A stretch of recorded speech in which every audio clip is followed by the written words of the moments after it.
Bonsoir, camarades. Je suis très heureux d'être parmi vous ce soir. Depuis 2010, l'Europe est l'épicentre d'une crise mondiale, d'une crise systémique du capitalisme, et les peuples d'Europe sont à l'épicentre de l'offensive du grand capital contre les travailleurs. Et depuis 2010, la population grecque est au cœur des attaques menées par le grand capital contre les travailleurs et les masses populaires de l'ensemble de l'Europe. La manière dont le peuple grec va pouvoir affronter la crise et proposer un dénouement en termes de rupture avec la domination exercée par la Commission européenne, la Banque centrale européenne, le Fonds monétaire international, la classe dominante locale, le grand capital international, la manière dont le peuple grec donnera une réponse en termes de rupture aura une influence sur toute l'Europe et sur l'ensemble de la situation internationale. Et donc c'est extrêmement important pour nous, qui venons d'autres pays d'Europe, de vous exprimer à quel point vos luttes, à quel point vos combats, à quel point les choix politiques que vous allez faire, que vous avez déjà fait, et que vous allez approfondir dans les mois et les années qui viennent, sont importants pour l'ensemble des militants et des militantes qui, au niveau international, luttent pour une émancipation sociale, pour une rupture avec le système capitaliste.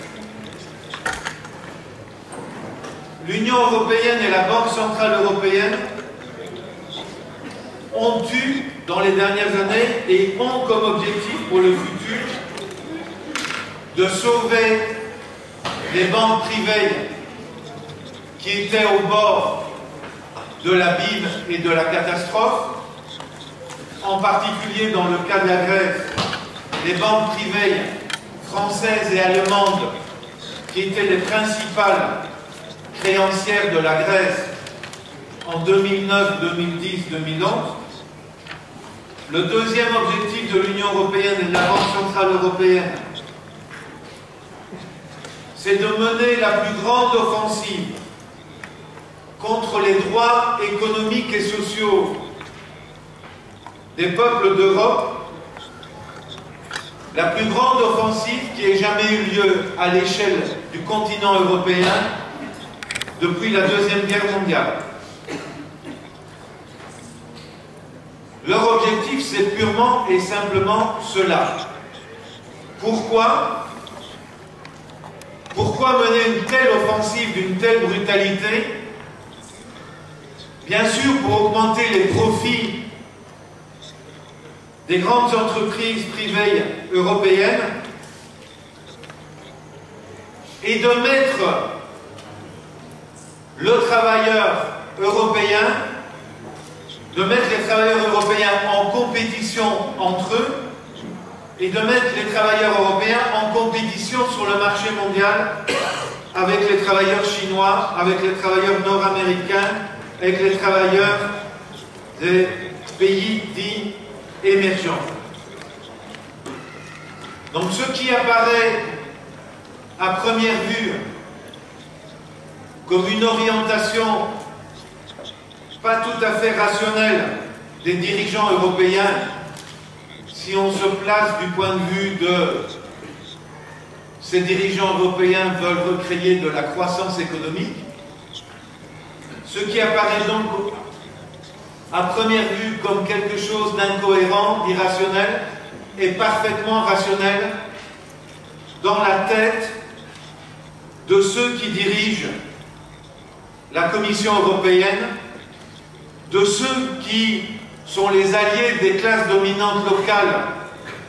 en poste au gouvernement dans les différents pays de l'Union européenne, et de ceux qui dirigent les grandes entreprises privées européennes. Nous assistons à l'intérieur de l'Union européenne à la reproduction de rapports centre-périphérie. Des rapports où les économies dominantes, dans lesquelles sont situées les plus grandes entreprises industrielles et commerciales et financières européennes, un processus dans lequel les économies dominantes dominent les pays de la périphérie européenne. Pas seulement la Grèce, bien sûr, Chypre, le Portugal, l'Irlande, la Hongrie, la Bulgarie, la Roumanie, les républiques baltes. La périphérie européenne est composée d'un nombre important de peuples et de pays dominés par les institutions européennes et la Banque centrale européenne. Nous devons affronter finalement des ennemis qui disposent d'instruments dont la classe dominante ou les classes dominantes européennes rêvaient depuis des décennies. Imaginez, nous avons une Commission européenne qui gère un budget qui ne représente que 1%, le budget de l'Union européenne ne représente que 1% du produit intérieur de l'Union européenne. Donc nous avons un gouvernement avec un budget le plus économique qui soit, c'est le rêve néolibéral, un gouvernement qui coûte le moins cher possible, qui fait le moins de dépenses possible, mais qui dispose de pouvoirs de coercition extraordinaires grâce aux traités qui ont institué l'Union européenne, grâce à la Banque centrale européenne qui non seulement s'est transformée en créancière des pays de la périphérie qui ont fait appel à son aide, la Grèce, le Portugal, l'Irlande et Chypre, mais aussi un gouvernement, un proto-État qui dispose d'une monnaie, l'euro, qui est une véritable camisole de force pour les pays de la périphérie européenne en particulier, qui leur impose ce qu'on appelle la dévaluation interne, c'est-à-dire la réduction des salaires de leurs travailleurs pour essayer de redevenir compétitifs par rapport aux pays économiquement les plus forts de l'Union européenne. Un État donc très économique qui dispose encore d'un autre instrument qui est celui de la dette. La dette publique qui a explosé dans tous les pays européens depuis 2008-2009 et qui, dans le cas des pays de la périphérie, et notamment dans le cas de la Grèce, est détenue dans sa grande majorité par la Troïka, ce qui fait de la dette un instrument d'une puissance de destruction massive extraordinaire contre les conquêtes sociales des peuples. Donc un proto-État situé à Bruxelles, mais qui finalement défend les intérêts des classes dominantes des différents pays de l'Union européenne. Avec un système dans lequel les résistances contre les attaques se réalise dans le cadre national. Dans un cadre national où donc les travailleurs se battent, et en Grèce, vous vous êtes battus avec une multitude de grèves générales et de luttes sectorielles extrêmement courageuses, mais où vous affrontez un gouvernement national qui dit « les mesures que je prends me sont dictées par Bruxelles et par le Fonds monétaire international ». Et donc on a un dispositif de pouvoir de la bourgeoisie en Europe qui est un dispositif idéal pour la bourgeoisie. Réussir à fatiguer, voire à épuiser les luttes des travailleurs dans un cadre national et imposer à partir de Bruxelles une série de politiques dont les classes dominantes locales profitent. Car évidemment, la bourgeoisie grecque profite du fait que les travailleurs grecs ont des salaires diminués de 30%. Et les autres classes dominantes profitent du fait que les Grecs voient leur salaire diminuer parce qu'elles peuvent imposer à leurs travailleurs dans leur pays, sous prétexte de la compétitivité et de la concurrence, des diminutions salariales. Et donc nous avons un enjeu, nous sommes confrontés, vous et nous, tous les peuples d'Europe, à une machine de guerre contre les droits sociaux qui s'appelle Commission européenne, qui s'appelle Euro, qui s'appelle dette, qui s'appelle traité européen. En même temps, ça devrait permettre, si la gauche radicale adopte une ligne politique correcte et réussit à identifier les points de faiblesse du système de domination, ça devrait donner une chance très importante pour relancer un processus révolutionnaire en Europe. Nous pourrions connaître, si nous nous battons avec une stratégie politique adéquate, à un nouveau printemps des peuples d'Europe. Encore faut-il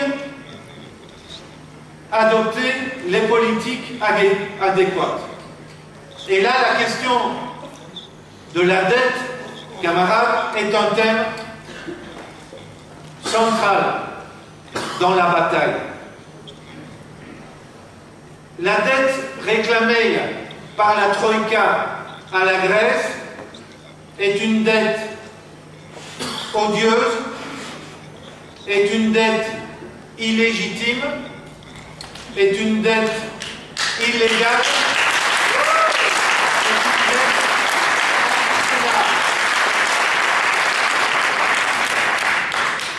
un gouvernement de gauche, s'il est élu au travers des urnes, ou s'il est porté par les luttes sociales au pouvoir, a Athènes à tous les arguments pour dire qu'il ne faut pas payer cette dette à l'égard de la Troïka.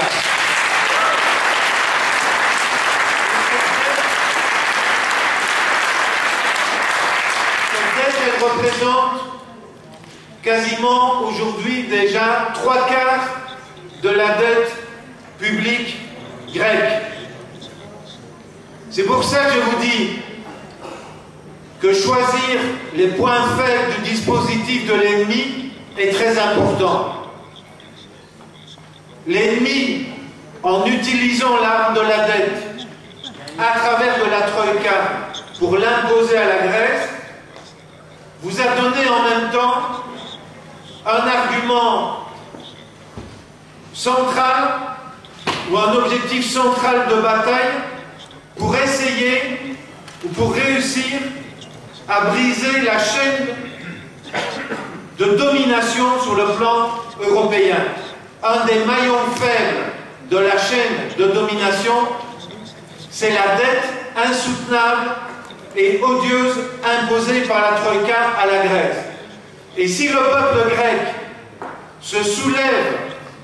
notamment pour le non-paiement de sa dette, il pourra trouver la sympathie des autres peuples d'Europe. D'autant que le peuple portugais, que le peuple chypriote, que le peuple irlandais, que le peuple espagnol est aussi, alors des conditions qui peuvent être différentes du cas grec, mais aussi très proches, confrontés à la même domination de la dette. Et donc si les autres peuples d'Europe voient qu'un gouvernement courageux au pouvoir à Athènes, soutenu par le peuple, dit « nous ne voulons pas payer cette dette odieuse », les autres peuples d'Europe, je pense, sont capables de se solidariser du peuple grec.